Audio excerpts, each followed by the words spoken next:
Bili muna kayong mga gamit sa school. Kasama namin si mama at nagbili kami ng mga papel at ballpen. Kasama namin yung gamit ni kuya pagbili. Ayan kami.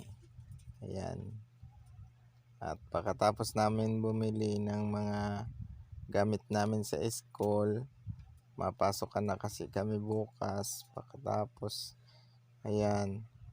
Ito, babayaran na po namin yung mga gamit namin sa school.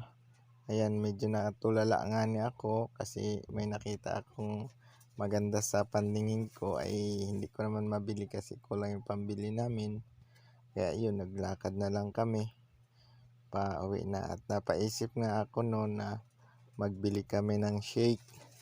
Kaya mag-shake na muna kami. Pagkatapos namin mag-shake, ayan, dito na kami sa fountain. Inakit ko si mama para dyan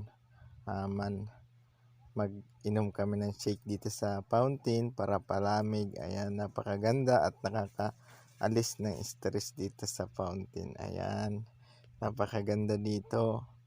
Ayan po, at mapresko pa ang hangin kahit kainitan siya.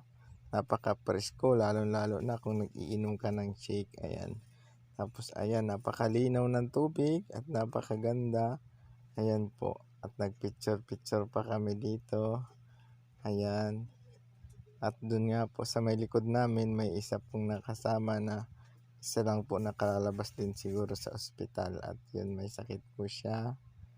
Yun. Nagkakain po sila. Naka-plastic lang po yung pagkain nila dun sa may likod. Ayan.